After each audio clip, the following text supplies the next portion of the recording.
বর্তমান ঢাকা জেলা বিএনপির বিপ্লবী সাংগঠনিক সম্পাদক রাশেদুল আহসান রাশেদকে তার মূল্যবান বক্তব্য দেওয়ার জন্য অনুরোধ জানাচ্ছি।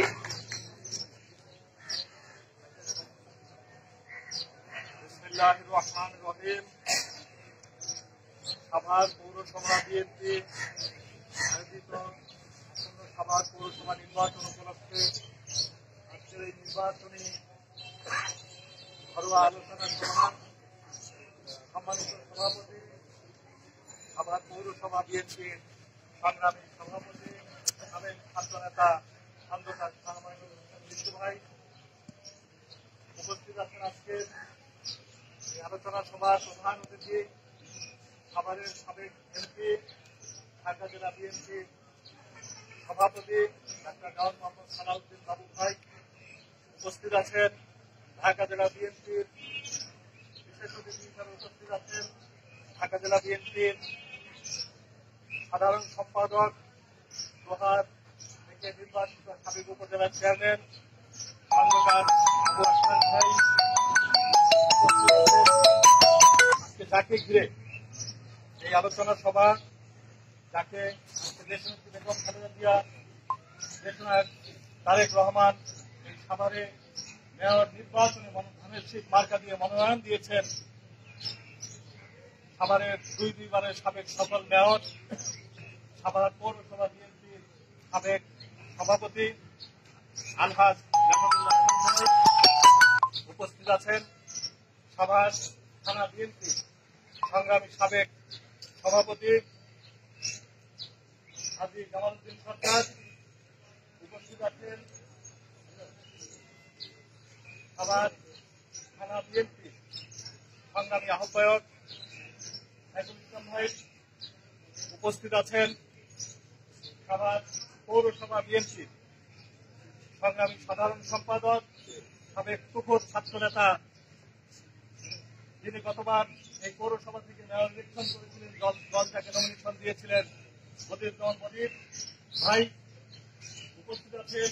সাভার থানা বিএনপি সংগ্রামী সদস্য সচিব,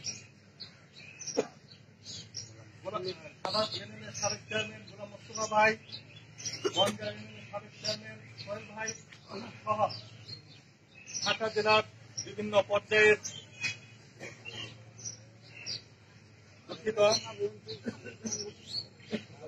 উপস্থিত আছেন। আমাদের মাঝে উপস্থিত আছেন আশুলিয়া থানা বিএনপির সিনিয়র সহসভাপতি আলহাজ আব্দুল গফুর ভাই সহ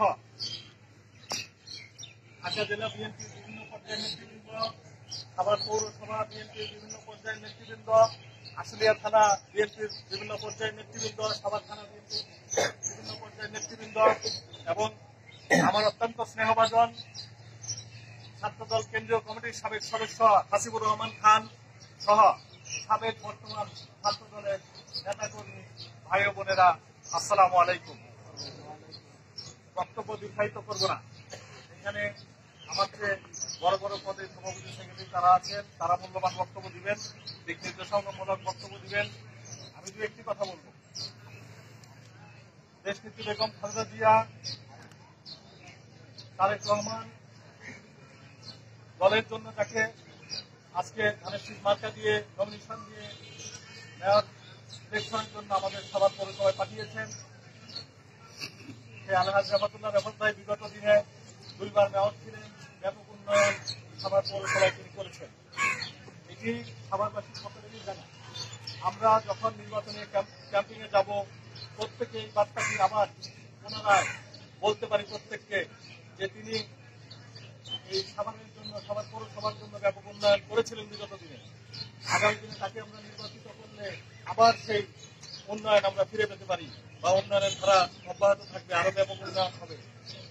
এবং আমাদের ঘরে ঘরে যেতে হবে, মহল্লায় মহল্লায় যেতে হবে ভোট চাওয়ার জন্য। আমাদের উপর হয়তো এই আওয়ামী সন্ত্রাসীরা হামলা করতে পারে, তারা এই হামলা করবে, এটাই স্বাভাবিক, অস্বাভাবিক কিছু না। কিন্তু তাই বলে আমরা ঘরে বসে থাকলে হবে না।